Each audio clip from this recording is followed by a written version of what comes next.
자녀를 군대까지 보내고 나서 그제서야 생애 최초로 내 집 마련을 하신 분을 봤었는데요. 그분이 그러시더라고요. 내가 왜 울고 있는지 모르겠다고. 이게 기뻐서 우는 건지 무서워서 우는 건지, 집을 사는 순간 그동안 전월세를 살고 이사 다니면서 아이 키우고 참아왔던 시간들, 그 장면들이 짧은 시간 스쳐가면서 이상한 감정이 든다고 말씀하시더라고요.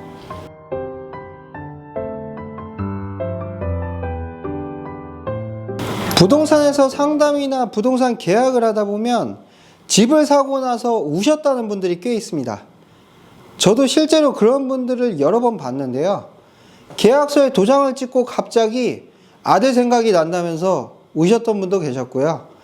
그동안 전세 살면서 집주인 눈치, 전세금 걱정, 2년마다 돌아오는 재계약, 그리고 이사에 대한 걱정들로 불안감 속에 사시다가 이제야 내 집이 생겼다는 안도감에 감격하시는 분들도 있어요. 저는 사실 집을 사면서 우는 사람들이 잘 이해가 안 갔었는데요.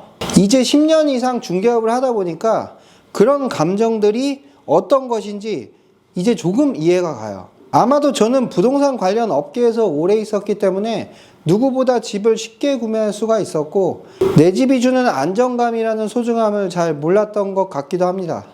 그래서 제가 수년 동안 많은 부동산 중개를 하면서 느꼈었던, 왜 사람들은 결국 내 집을 갖고 싶어 할까에 대한 이야기를 조금 다른 관점에서 드려볼게요. 일단 임차인은 결국엔 내 집이 아니라 남의 집을 빌려서 사는 것이기 때문에 거주에 대한 안정감을 갖기가 좀 어려운 부분이 있습니다.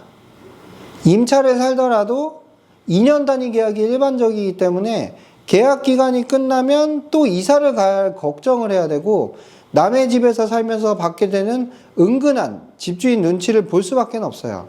거기다가 임차 기간이 끝났는데 그 아파트 단지의 전세금이 올라가는 상황이라면 내가 원하지 않더라도 다른 곳으로 이사를 가야만 하는 불편함을 피할 수가 없고요. 그런 경우에는 마치 내 집에서 쫓겨나는 듯한 감정을 느끼기도 합니다. 사실 내 집은 아니지만요. 거기다가 아이를 키우는 가정이라면 만기 때마다 아이들의 학교도 걱정이 될 수밖에 없어요. 그래서 집이라는 곳은 단순히 먹고 자는 곳이 아니라 삶이 머무는 자리가 됩니다. 그만큼 집은 단순한 거주 공간 이상의 다양한 이상한 감정들이 많이 결합이 돼 있어요.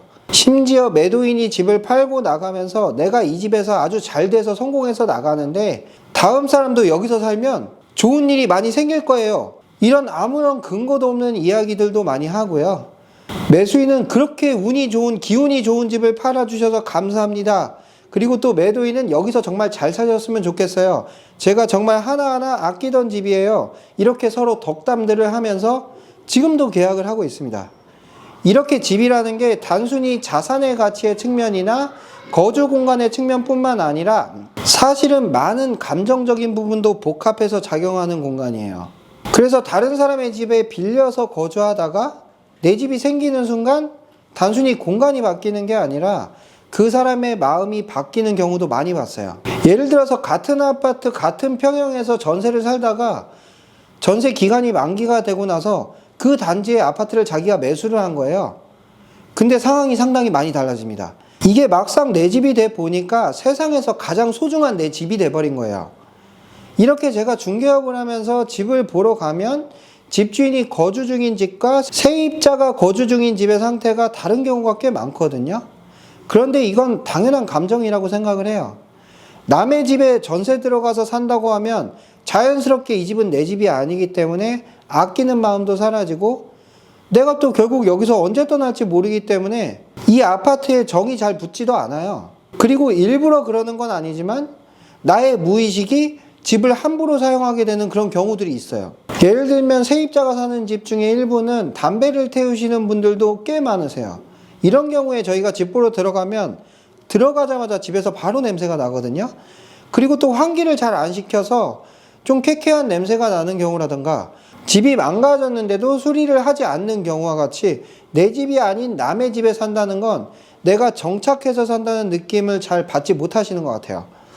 그리고 동네에 대한 애정도 마찬가지로 내가 사는 동네에 대한 애착이나 주변 환경에 대해서 여긴 내가 언제 떠날지 모르는 거니까 지역에 대한 만족도도 세입자 같은 경우는 낮은 편인 경우가 많습니다. 예를 들어서 제가 집을 보러 가면요, 세입자가 살고 있는 집은 보통 내가 거주하면서 불편사항들을 강조하는 경우들이 많고요. 주인이 거주하는 집 같은 경우는 내가 살고 있는 집에 대해서 내가 얼마나 애착을 갖고 있고, 뷰가 뭐 대단한 뷰도 아니고 그냥 앞에 나무 한두 개 보이는 그런 뷰인데도 정말 너무 정원같이 예쁘다고 하시는 분들, 그리고 집 앞에 나무에 무슨 새가 와서 둥지라도 만약에 틀게 되면 이건 새들도 좋아하는 집이라고, 마치 본인이 살고 있는 집이 가장 살기 좋은 집처럼 실제로 생각하시는 경우들이 많았어요. 이건 사람의 좋고 나쁨의 문제가 아니라 기본적으로 사람은 내 것을 더 아끼게 돼 있잖아요. 그래서 집이 얼마나 좋건 얼마나 비싸건 이런 걸 다 떠나서 그냥 내가 거주하고 있는 환경에 대한 애착이 이것을 내 것이라고 생각을 할 때 앞으로 또 오래 살아도 되겠다는 생각을 가질 때 만족도가 더 커지더라고요. 그래서 임차인분들과 대비했을 때 집주인분들이 본인의 거주 환경에 조금 더 만족하는 경우들이 많았었어요. 그리고 가전제품을 하나 사더라도 요즘에는 대부분 빌트인으로 구성이 되어 있기 때문에 내 집이 아닌 남의 집에 맞춰서 가전제품을 구매하는 순간 나중에 또 이사 나갈 때는 또 다른 제품을 구매해야만 하는 상황이 벌어지기도 해요. 그래서 같은 집이라도 전세로 사는 것보다 내 집에 산다는 게 더 많은 안정감을 주는 건 맞는 것 같습니다. 근데 어차피 전월세를 살더라도 내가 원하는 집에 살 수가 있고 2년마다 이사 다니면 되는 거고, 이 동네 질리면 다른 동네 가서 또 살면 되고, 이제는 계약갱신이 생겨서 4년도 거주를 할 수가 있는데 굳이 내 집이 필요하냐는 생각을 하실 수도 있는데요. 제 생각에는 그런 경우에도 결국에는 집을 구매를 하시더라고요. 어떤 분은 60대 분이셨는데 40년 동안 전월세만 살다가 자녀가 다 커가지고 자녀를 군대까지 보내고 나서 그제서야 생애 최초로 내 집 마련을 하신 분을 봤었는데요. 그분이 그러시더라고요. 내가 왜 울고 있는지 모르겠다고. 이게 기뻐서 우는 건지 무서워서 우는 건지, 집을 사는 순간 그동안 전월세를 살고 이사 다니면서 아이 키우고 참아왔던 시간들, 그 장면들이 짧은 시간 스쳐가면서 이상한 감정이 든다고 말씀하시더라고요. 그럼에도 본인이 해냈다는 감정 때문에 감정이 벅차오른다고 하셨고요. 이사 오고 나서도 저희 부동산에 좋은 집 구해주셔서 감사하다고 커피나 선물 같은 것도 가져다 주시면서 이런 의심 많은 나 같은 사람을 설득해서 결국 집을 살 수 있게 해준 해드림 부동산에 고맙다고 말씀하시더라고요. 보통 인생에 내 집 한 채를 갖는다는 건 대부분의 사람에겐 절대 쉬운 선택이 아니에요. 집은 생활의 관점에서 봤을 땐 밥을 먹고 쉬고 아이 키우고 가족이 웃고 싸우는 곳이고, 내 집 앞에 무엇이 있냐에 따라서 나의 라이프 스타일이 바뀌기도 하는 삶을 담는 그릇과도 같다고 볼 수가 있습니다. 그리고 심리적으로 봤을 땐 나에게 힘든 일이나 무슨 일이 생겼을 때 가장 먼저 드는 생각은 나 집에 가고 싶다 이거잖아요. 그만큼 집은 안전하고 편안하고 아무것도 안 해도 누구 하나 뭐라고 하지 않는 곳, 그리고 내가 잠옷만 입고 돌아다녀도 누구 하나 눈치 볼 필요가 없는 유일한 장소예요. 집이 불편하면 이혼하는 경우가 보통 많으시죠. 그리고 경제적으로 보더라도 대부분 사람들에게 전 재산에 가까운 돈이 들어가는 만큼 가장 큰 자산이에요. 그래서 투자 관점에서 집을 사는 사람들도 많을 수밖에 없습니다. 그래서 저희 콘텐츠를 보면 대부분 살기 좋은 건 주관적인 영역이라고 보고 있고요. 저는 대부분 자산가치 상승이 일어날 만한 집을 좋은 집이라고 말씀드리고 있습니다. 제가 좀 속물 같더라도 어쩔 수가 없어요. 저희는 부동산이기 때문에 가치가 저평가되어 있거나 앞으로 가격 상승이 있을 만한 집을 더 추천드릴 수밖에 없고요. 가치가 하락할 만한 집을 추천해드렸다가 거주 환경도 안 좋으면 그건 정말 문제가 되지만, 내가 거주하기 좀 불편하더라도 나중에 집값이 오르면 조금 행복할 수도 있거든요. 이게 사람 심리가 그래요. 아무튼 이렇게 집은 다양한 관점에서 사람의 인생에 가장 큰 영향을 주는 재화라고 생각을 해요.